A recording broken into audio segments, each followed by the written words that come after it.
The year was 1996, and I was 9 years old. My parents had just bought our first desktop computer, the Acer Aspire, a giant green monstrosity that had a whopping 8 megabytes of RAM and a super fancy brand new CD-ROM drive. Up until that point in my life, video games had been a pretty big part of my identity, but I was never really invested in the stories. I mean, Mario eats mushrooms and fights turtles to rescue a princess from a dinosaur. A bunch of people rip each other's spines out in Mortal Kombat. The Doom guy kills demons, Pac-Man eats yellow balls, and so on. So, not a lot of heavy narrative in games back then for a 9-year-old. The Nintendo 64 had just come out, and I wouldn't own one for another 2 years, when The Legend of Zelda: Ocarina of Time would eventually take over my life. But I'm getting ahead of myself. The video game that got me really invested in stories within video games was an obscure FMV, or full motion video, game developed by Cyberflix Incorporated and published by GTE Entertainment and Night Dive Studios, called Titanic Adventure Out of Time. I know, weird, right? So, full motion video in games in the mid-90s wasn't anything new. Games like that had been around since the 80s, with games like Dragon's Lair. I'm pretty sure the original Mortal Kombat games were similarly digitized pictures of people in costumes that the developers animated in correspondence to player input. The genre has subsisted, and has even had a mini resurgence with titles like Her Story and The Bunker. To be honest, I don't really know how I ended up with a copy of Titanic Adventure Out of Time. It was a year before the James Cameron movie had come out, and nobody was standing on the front of a boat with their arms spread out, yelling, "I'm the king of the world!"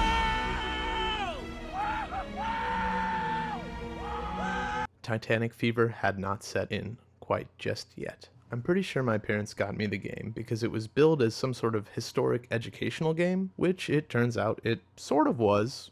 There was a mode where you could just explore the Titanic, but at the same time, it most certainly was not. It was a detective thriller. Titanic was heavily inspired by the legendary adventure puzzle game, Myst, which I, at the time, had never played, but I think the games were pretty similar. The arrow keys on your keyboard could turn you left and right. You could move forward, but not backwards. You play the game at a fixed camera angle in the first-person perspective at all times. Your mouse cursor was how you could interact with the world of Titanic. Click on a drawer and it would open. Click on a door handle and open the door. Talk to a creepy crew member of the ship that explains how to navigate around, and look at your map. Good evening. I am Smethles, your steward, and if I may say so, it is good to see you up and about. Titanic's main plot puts you in the shoes of a British secret agent who somehow magically gets sent back in time right as the London Blitz begins. You wake up in a cabin aboard the Titanic, and then you have to go meet your fellow secret agent, Penny Pringle. Glory be. It's about time. You're late. Another 5 minutes and I'd have cancelled your mission. The cast of characters in this game is one of the most memorable parts of it. These characters are still interesting and hilarious to me 25 years later. Don't you love the sea air? Really clears out the sinuses. Max Seidelman, Philadelphia, PA.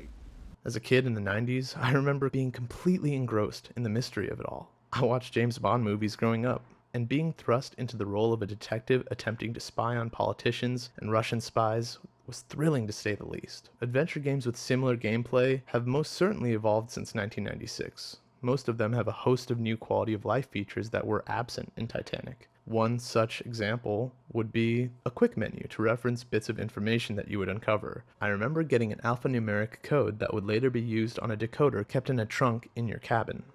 And I would actually have to pull a pen and paper out and write down the code so I wouldn't forget it. You've got a cryptograph in your trunk. It'll unscramble the German codes for you. You use the brains God gave you.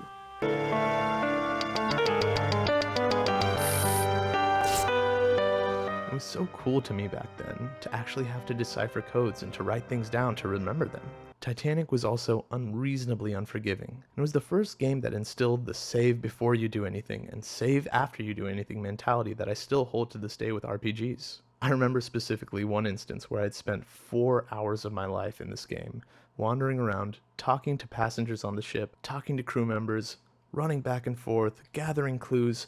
and then finally ending up in the boiler room of the ship. I had finally found it, the thing I had been looking for hours and hours. The Rubaiyat. Some sort of ancient text. As soon as I pick up the Rubaiyat, some Serbian guy appears, Wait. I have been looking for this. nabs it from me, thanks me, pulls a gun out, and shoots me in the freaking face. Game over. No save. And yes, I was 9 years old. I was emotional about it. The helplessness that I felt in that moment subsided, and I started again. I pushed back through, but this time, I knew every right thing to say to each NPC to get them to sing. Shit, I knew where the book was. I could go back there before I even talked to anybody about it. But there subsisted the issue of the angry Serbian with a gun. This feeling of being in a time loop, gathering information, knowing what to say in the right moment in order to drive forward conversations really resurfaced itself for me in a more recent title called 12 Minutes. 12 Minutes is an interactive thriller adventure game created and developed by Luis Antonio and published by Annapurna Interactive. The game is pretty similar to Titanic, but instead of a first-person perspective, the camera is set above the characters in a fixed position looking down on the apartment that they occupy. I won't go into the plot of 12 Minutes too much because it's pretty new and it's a fantastic game. I highly recommend trying it out for yourself. It does a really good job of being self-aware, fun, and engaging. You click around and interact with objects very much in the same fashion as Titanic. As I played 12 Minutes, I couldn't help but start thinking about Titanic. All those emotions resurfaced, and I began thinking about those strange characters on that doomed ship from my childhood. It was in those moments that I made the connection that Titanic Adventure Out of Time really was the catalyst that led me down the road of falling in love with branching stories within dialogue in games. When I beat Titanic in 1996, I didn't really understand the ending. Most of the dialogue and subtext flew right over my head. But having recently replayed the game, I had such a good time. The voice acting is campy and awful. Sorry, no passengers on the bridge. No passengers allowed. In the most wonderful way. The goofy faces the NPCs make amidst conversation still make me laugh. It's a really awful, wonderful game that is aged terribly. I wouldn't necessarily recommend it, but it is worth noting when you can pinpoint a moment in your life when you fall in love with something. 9-year-old me playing Titanic Adventure Out of Time was one of those moments. It was when I fell in love with narrative storytelling within video games.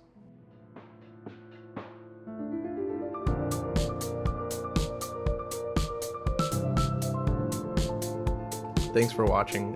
This is the first video I'm doing on video games. I've been playing games my whole life, and I recently have found myself at a crossroads where I don't really know what I'm doing creatively. I've spent a lot of time in my life making music and other creative endeavors, but I think this is what I want to be doing right now. So if you want to like or subscribe or share this video with anybody you think would enjoy it, I'd super appreciate it. Thanks for watching.